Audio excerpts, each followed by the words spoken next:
Hi guys, so today in this video we're gonna identify the reasons why we may or may not need AI. because what happens sometimes you just feel confident about your skills and you look around and you're like, okay, well, I've got nothing missing, I'm no good, skill bro. shortages whatsoever. Let's go. So we may need sales training when we see that we constantly lose deals to competition. That is something regular, it's something consistent, it's something that's very worrisome. What to do about it? So does it have to do with positioning? Does it have to do with whether we study well enough the competition? Does it have to do with whether we honing on truly and firmly to our unique selling points?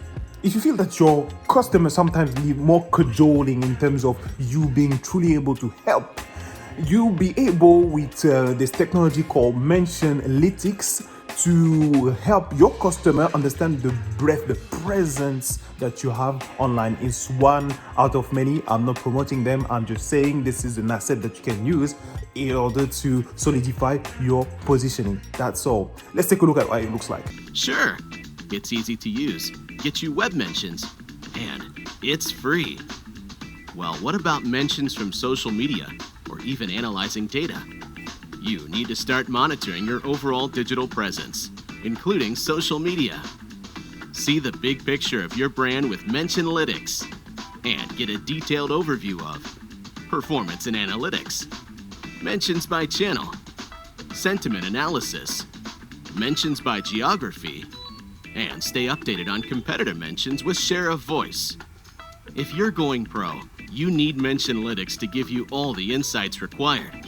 Start your free trial with Mentionlytics today. You may need more sales training if you're talking more than your customer.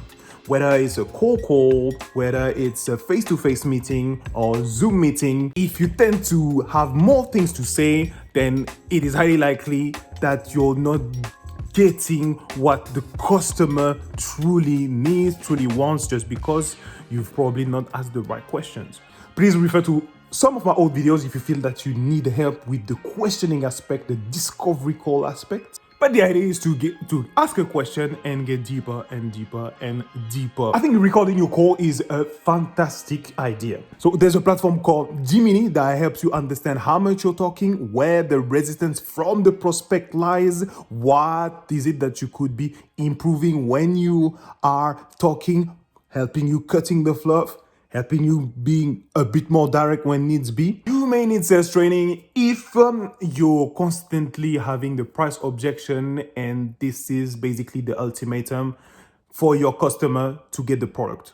In other words, pricing is the only competitive strategy that you've got, i.e. dropping the price. I truly empathize and understand that sometimes price is key. But if you've not explored some of the things that need to be incorporated before getting to the pricing, then you could be needing a bit more support. You need to make sure that you're gathering the right stakeholders before making this price proposal. You need to make sure that you've thought outside of the box, right? Because sometimes not everything has a price. If you do some kind of a barter agreement whereby there's exchange of services, so if, for instance, you were to adjust the price, what is it that you get in return yourself? If you don't adjust the price, what is it that your client can get in order to feel like more comforted about their decision? What I'm saying is that don't give out the price when you've not really talked about the value-based aspect of the conversation. It is fundamental to do that because you will truly lose out. Another one that's more common is that your prospection is not optimized. You may be using only one channel. Be varied. Make sure that you have the cold call, the emails, use LinkedIn Sales Navigator, use a database that has all the contacts, such as either your Salesforce or Zoom Info or a list that's been given by a company that you need to call, right? Use video calling opportunities. Social media is very important. Just be as multi-threaded as possible. Now, talking about the warm leads, because inbounds also are very useful. If you've got a department that helps you with that, that's fantastic. There's a technology also that's helping salespeople with getting the leads that actually are already qualified. It kind of screens out all the potential leads that are likely to close and sends them to you.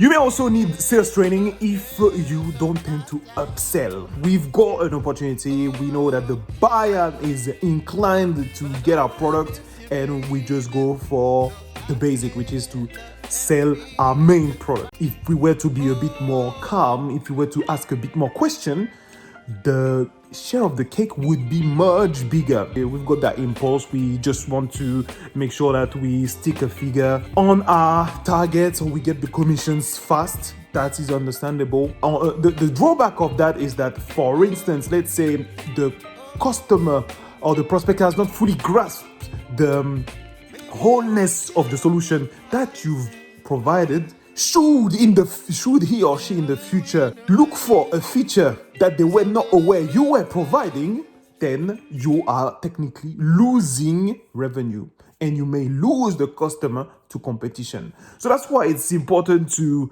have time to get the full picture and have the right questions, so that at the end of the day, you could not only sell your product for now, but even later think about upselling, i.e. selling more of what you have. You could also be needing some training if you don't use referrals.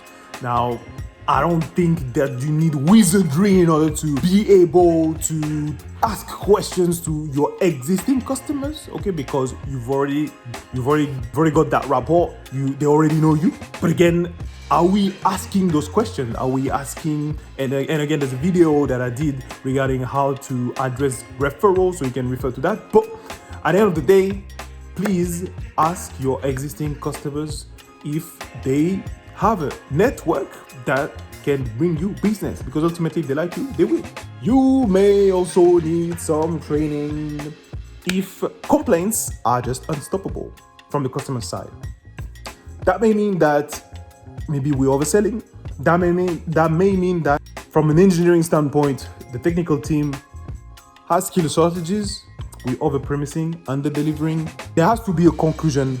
There has to be a conversation internally to rectify what's going wrong and adjust the expectations of our customers.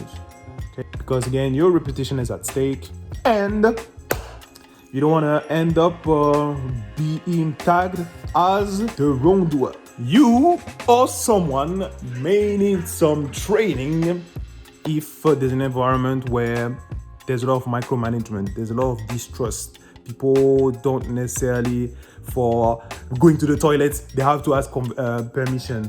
Or just when you have a conversation, you don't even have the time to collect your thoughts.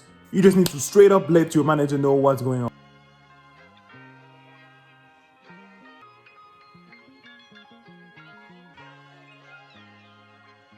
All right, guys, thank you very much for your time, and let's catch each other soon again.